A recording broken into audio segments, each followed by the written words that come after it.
how the browser runs your website and displays it on the screen, at least from a high-level perspective. So here we go. The first step, as you know it from the HTML course, is that you type the URL and press enter. Then your browser is going to send an HTTP request to that URL and get a response from the server with the HTML content inside. That is your web page. Then your browser will start reading the HTML file character by character. We call this parsing. It tries to understand what tags you used, what are the attributes, what is inside what, and so on. It also sees that you have some external content, like images, style sheets, and so on, and it sees the path you have defined to them. So it's going to send more HTTP requests to get those resources from the internet as well. The result of reading and parsing your HTML content is called DOM, Document Object Model. We will understand exactly what this means in the JavaScript course. For now, just get familiar with the name. When you inspect an element, you're looking at the DOM, which is the browser's understanding of your HTML content. That's step one. Second step, the browser needs to do the same thing with your CSS file. It reads your CSS content and tries to understand what selectors you have written and what properties you are adjusting.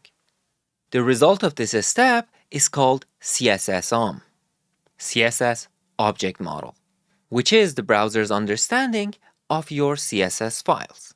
So your browser read your HTML, understood it, and the result of it was DOM. Then the browser read your CSS, understood it, and the result of it was CSSOM. That's step 1 and 2. In the third step, the browser will put the result of the previous steps together, the understanding of HTML and CSS, to compute the styles that will be applied to every HTML element that you have. So for every HTML element, it's going to figure out what styles are applied to it based on the cascading rules that we have learned, and the result of this step is the computed styles for every element that we have.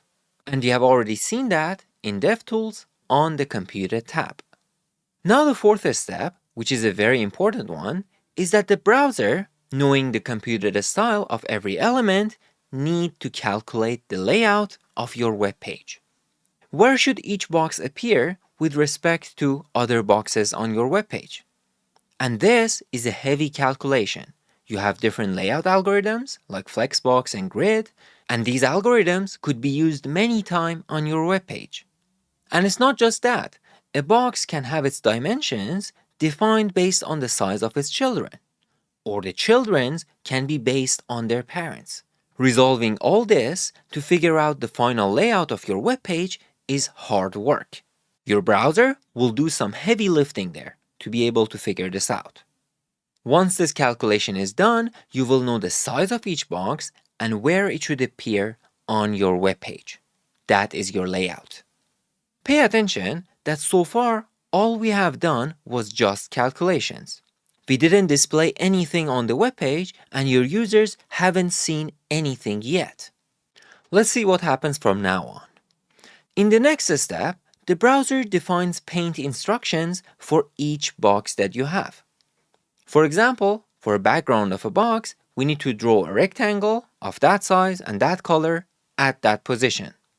Then we're going to draw some text of that size and that color, and so on and so forth. This might sound familiar to you, especially if you remember the SVG episode. We saw how to capture drawing instructions for an image. This step is similar. The browser is figuring out the drawing instructions to draw your boxes on the screen. The step that comes after this is called rasterization. But what does rasterization mean? Please pause and think about it, because you already know what a raster image is. What do you think we're going to do in this step? In this step, we turn those drawing instructions into actual pixel colors that we can use to show on the screen. Now we have the data, those pixel values, to light up your screen and show you different elements on your web page. We are close to the end. The final step is called compositing. Your web page is made up of putting those drawings that you just created using rasterization on different areas of your screen. This step is handled by your computer's GPU. You don't need to know what the GPU is right now, but know that for anything related to graphics and displaying things on the screen, the GPU is very fast. It's been designed for this exact job. And that's about it. These are the steps that your browser will do to render your web page on the screen. I have intentionally skipped some details and intermediate steps just because we don't need that level of details right now. But the overall process is this. The rest is just about how to do it better and faster, which is still are important to know, but we're going to get to them in the JavaScript course. Now here's the thing. When your web page first runs, your browser needs to go through all of those steps before showing you anything on the screen. This is called the initial load of your website. Let's go take a look at it.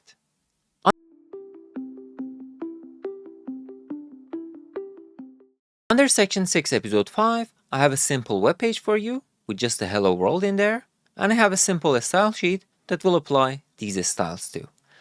Let's see the steps that your browser will take to display this web page on your screen. Let's check it out. I'm going to use live preview, and I'm just going to use this address, just copy it, and I'm going to load this web page on my browser.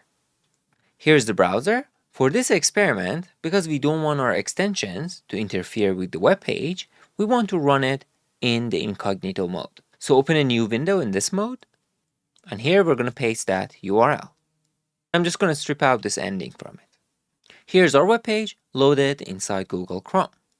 Now go open the Inspect tab. One tab that we haven't seen and looked at so far is the Performance tab. This is the tab where I'm going to show you all the things that I just talked about. So let's go and refresh this web page and let it capture some metrics about the performance of our web page. There we go. It ran for around 5 seconds, but we only care about the first few milliseconds of this process, the initial load of our web page. Let's zoom in to that area. So I'm just going to select it. And using keyboard, you can zoom in and move out across this screen. I just zoomed in and I'm taking a look at the first 30 milliseconds of this process. First, let me give you an overview of this tab. On the top, we have the timeline of the events that happened. And then in here, we have different categories of things. So for example, network, which are the requests that we are sending over the internet, are captured in here. For now, you don't need to understand what are all these informations that are represented here. We will look at them thoroughly when we get to JavaScript course. For now, let's see the steps that the browser takes to render your web page. That's what we're here for. So I'm going to expand this main tab here, and let me zoom in. All the things that are happened before this 0 millisecond timeline is not relevant to us. This is profiling overhead, the things that your browser is doing to be able to show this profiling window after that time to you. So we don't care about whatever these are. Whatever we care about comes after this line. As you can see, it has a label, nav, and this is where the navigation started. This is where you type the URL on top and press enter. You can see in the network tab, the first thing that happened is that your browser sent a request to this address to get its content back. This is the HTML content of your web page. Now let me zoom into this area a little. You can see I have a small things here, which is about sending a request to get that index.html. Then we receive the response. Then we received the data related to that response. And then we sent another request for this resource. And then another one, this time for your style sheets. This is exactly what I told you about the external contents in your HTML. As the browser receives this HTML file and reads the content inside it, it will arrive at these external contents, where you have an address to another resource that needs to be used on this web page. So your browser needs to send more HTTP requests to the internet to get those resources back. And this is exactly what's happening here. But what is this one? VS Code Live Preview Injected Script. Open the Elements tab. If you open the head, you can see that we have a script tag that has this specific name. And we don't have any script tag in our HTML file. A script tag is something that this extension that we are using it to run our web page with is adding to the content of your HTML. So as you run this web page using this button, that extension is going to add another tag in your HTML file, and that tag is going to appear in the content of your HTML when you look at it inside the browser. So the browser just read your HTML file, and it find out that this is an external resource as well, because it has a source attribute, that's the path to it. So it sent another request to get the content of that as well, as you can see it here. Very good. And those requests for getting those extra resources are appearing in the network tab here. Then your browser started to parsing the content of your HTML file. It has done some of the work here and some of the work over there. This is the first step in our process, and once your browser is done parsing the content of the HTML file, we are going to have the DOM. And that is captured by this label down here. You can see that the DOM content has been loaded. Next step is that your browser now needs to parse your CSS file and understand its content. And you can see that is captured here. It is parsing the style sheet, and that style sheet is style.css. This is our second step, and the result of this step will be CSSOM. Once we have done parsing your CSS content and creating the CSSOM, we're going to put our understanding of HTML and CSS together and calculate the final style of each element. And that is captured using this. The browser is recalculating the style for each element that you have based on DOM and CSSOM. And that was our third step. The fourth step, as you know it, is calculating the layout of our web page. Pay attention to how long the layout took with respect to other processes that we had. You can see the layout is a big chunk of work, even though we have just one element visible on our web page. Once that step is done, the browser will know how big each box is and where it appears on your web page. That is the layout. Next step after the layout is paint. Now that your browser knows the dimensions of each box appearing on the web page, it needs to generate the paint instructions. For example, to draw a rectangle of that size and that color for this element. And in here, we have some sub-steps that we haven't talked about. So we have a pre-paint, then paint, rasterize, breaking your web page in layers, and then committing. So through these sub-steps, your browser has generated the drawing instructions for creating your web page, and then it is committing those instructions to something else. What is the next step? Rasterization. Now that we have those drawing instructions, we need to actually draw them and turn them into pixel data. The data that we can use, just like an image data, to show this on the screen. Now if you open this thread pool down there, you can see the rasterization step. You don't need to understand what thread pool is and what a worker is, doesn't matter. The browser is just committing those instructions to this thing down here to rasterize them and create those pixel datas. You can see that this step also takes some time. Once that rasterization step is done, the last step is compositing. And compositing is done on the GPU. We need to put those different images together to represent them on our web page. You can see that here we don't have anything else to do. The GPU is doing some work, and after some time we will have this event. And that is called first contentful paint. And the second one is LCP, largest contentful paint. So this thing here that was shown on the screen was the first thing that was painted on the screen, and it was also the largest thing. We don't have any other thing on this web page. That's why these two events happened at the exact same time, both capturing when this has appeared on our screen. These are the steps that your browser took to render your web page on this screen. This is called the initial load of your web page.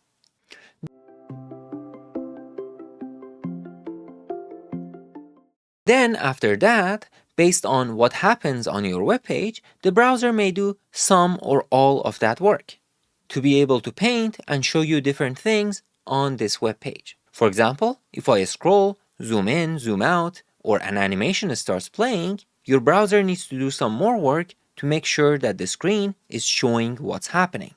So when something changes on your web page, the browser needs to draw the next frame.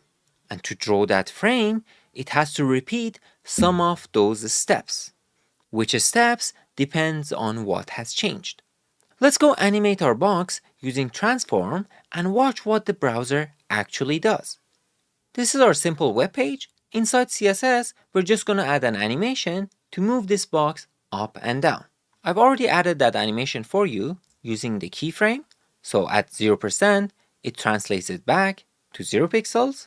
And at 100%, it is going to translate Y to 100 pixels. So it's going to bring it down and then back up. And here we're adding that animation to that element. Very good. Let's go and see how much work our browser is doing for this animation. Here's our web page. Just click on this button so that we can get rid of the previous report. And now we're going to create a new report. We're not going to reload this web page. We're just going to click on this record and we're going to record for like 1 or 2 seconds. So let's do it. There we go. Here's our report. Let's zoom in and take a look at what we have. So at the start, I have some work, and this is related to profiling overhead. This is not something we care about. This is about generating this report. And then we don't have much going on. The browser is just doing some small tasks. The GPU is doing some small tasks as well. And we don't have anything large going on. There is no layout calculations, rasterization, or any other steps that we had. So this animation is really cheap to your browser. It doesn't have to do a lot of work to make this animation happen. You can see that GPU is doing some tasks because this animation is only about compositing. The same element that was drawn here, next frame has to come a little bit down and then a little bit down. We're not changing anything about that element or about our web page. Why this animation is efficient. Now let's go make the same animation, this time using a different property. Let me show you. So in here, we're going to use the same animation, but we're going to animate a different property. We're going to use the margin top property to make this box go up and down. So here's how we do it. First, we set the margin top to 0. That's our starting point. And then at 100%, we're going to set the margin top to be 100 pixels. So we're having the same animation. This time we're doing that using the margin top property. Let's go take a look at the browser and the performance of this animation. So we're going to do the exact same thing, just get rid of the previous report, and we're going to record for 2 seconds. Take a look at this. That is a lot more work compared to the previous animation. Let's see what is going on. Let me zoom in. That's the start of our script. We don't care about it. Now let's take a look to each chunk here. Let's zoom to each chunk and see what is going on. You can see that your browser is doing a style recalculation. Then it is calculating layout, which is a lot of work as you know it. Then it is doing those paint steps and then committing it for rasterization. And then we are compositing it and showing it on the screen.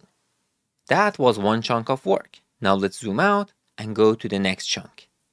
You can see the same steps are happening again.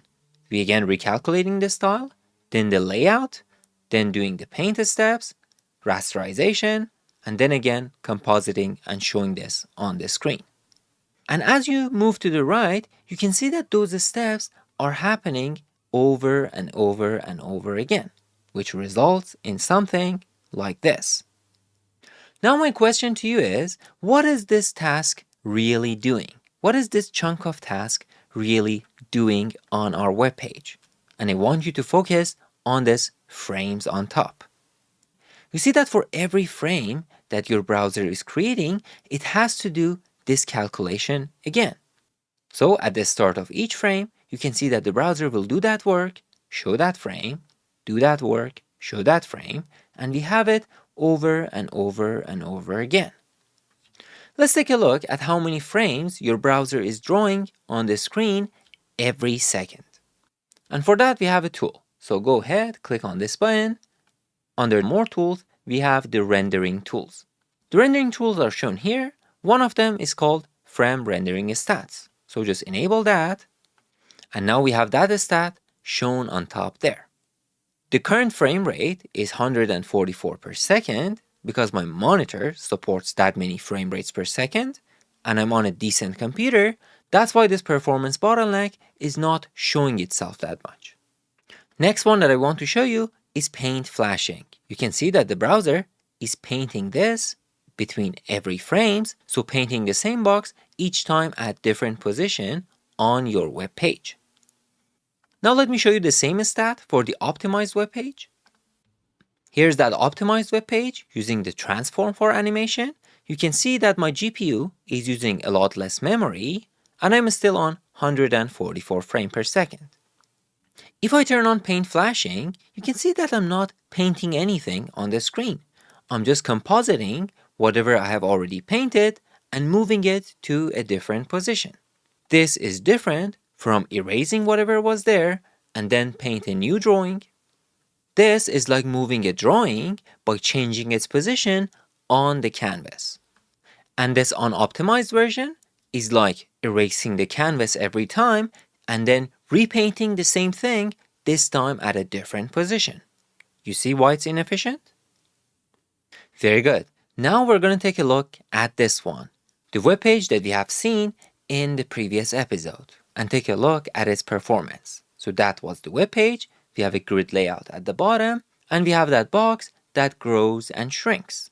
Currently, I'm adding that animation by modifying the width and height property of that element. Let's go take a look at its performance. Here's that web page. Let's measure the performance for 2 seconds. Let's see what is happening. You can see that you have a lot of red frames. If you zoom in, these are the frames that were dropped. Your browser didn't have enough time to make the calculation for drawing that frame. That means this frame wasn't shown to you. So this frame was shown to you, then you had some frames that were dropped, and then another frame that was shown to you. That's why the animation feels jaggy, because you see that animation jumping between two states. You don't see the intermediate frame to make that animation appear smoothly. Now let's take a look at the rendering and see how many frames per second are we getting.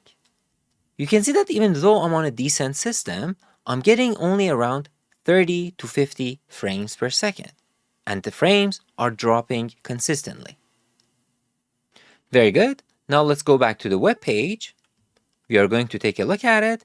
This time, instead of using these properties, we're going to use the transform property to do the same animation, to scale it 1.5 times. Let's go take a look. I'm going to record it for 2 seconds. And here we have it. Same minimal work as before. Let's take a look at frame rate per second. You can see we are still at 144 frames per second. And I'm using minimal resources. Let's summarize what we have seen and put it all together. In the first version, when we have created our animation using the height and width and margin properties, because the actual dimension of that box changes on our web page, that will affect the layout. So the browser has to recalculate the sizes of different elements on our web page, where does each one go, and then repaint it, generate instructions, rasterize them, composite them, and then put them on the screen. All of that on every single frame.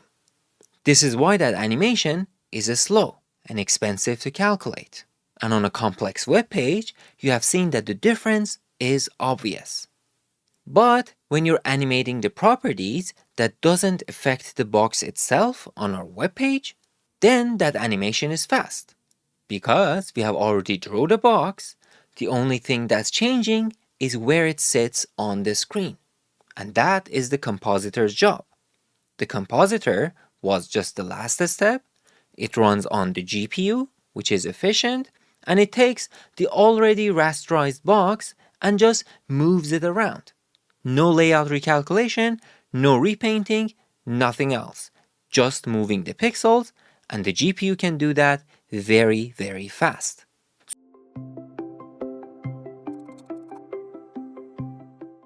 So to have fast animation, we just want to avoid animating the properties that will affect the boxes, the layouts of our web page. And transform isn't the only one, and there is a pattern to it. Let me show you the pattern. Let's say you want to animate this box by changing its border, by making its border to become larger and smaller. So let's do that. I can have the border to start from this state, and then I want that border to grow by some amount, maybe by 100 pixels. You can see that the animation appears to not affect the layout. So that should be fine, right? Wrong. Let me show you. Here's our web page. Let me record the performance. And you can see that your browser is doing lots of work. Let me zoom in. You can see that even though this animation doesn't appear to affect the layout, if you zoom in, you can see the browser is calculating the layout every frame. And here's the reason.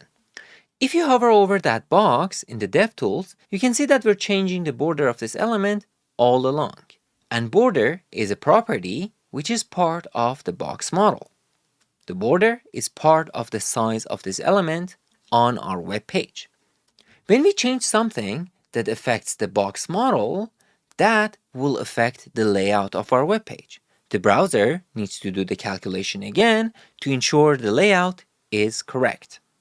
Now in here, I want that web page to appear slow here because I don't want to go and record the performance every now and then. So just make this box sizing on the top to be content box. I want the border to be drawn outside of that element so that we can see the jaggy animation on the right. Now the border affects the layout, and that's why this animation is slow. Now there is another property for creating the same effect without affecting the layout, and it is called outline. Let me do it. So I'm just going to change the border to outline, and now you can see that animation is fast. So outline is another property acting very similar to border, and its difference is that it does not affect the box model and therefore the layout of our web page. Therefore animating outline is fast and animating border is slow. Let's see another one. Next animation that we want to look at is to make this box to flashing, like turning on and off constantly. And here I have defined the animation here, and I am using the display property to make that animation. So I'm setting the display to none to start with, and then setting the display to block to make that element visible again. So let me remove this animation, the growing animation, and let's add this flashing animation. I'm using this steps function because I have 2 steps in my animation here. You can see as this animation plays, the layout will shift. We can achieve the same animation without affecting the layout. Instead of modifying the display property, there's another property called visibility. So we're going to set the visibility to hidden, and then here we're going to set the visibility to visible. Now we have the same flashing animation without affecting the layout. Other efficient properties to animate are opacity, to changing the opacity of an element, the clip path, to crop its visuals, like to a circle, or the filter properties, like blur the element or add some contrast and so on. These properties and their animation can be handled by Compositor. Therefore, animating them will be efficient. The GPU will do all the work without needing to recalculate the layout of your web page. We'll go deeper in the rendering pipeline and how the browser works when we get to the JavaScript course. For now, you have enough information to understand how animations work, how the browser will display your web page, and how to understand whether your animation is efficient or not. Before we close this course and get to JavaScript, let's put everything we have learned together and create some UIs. We're going to recreate some of the existing UIs that you see out there in the wild.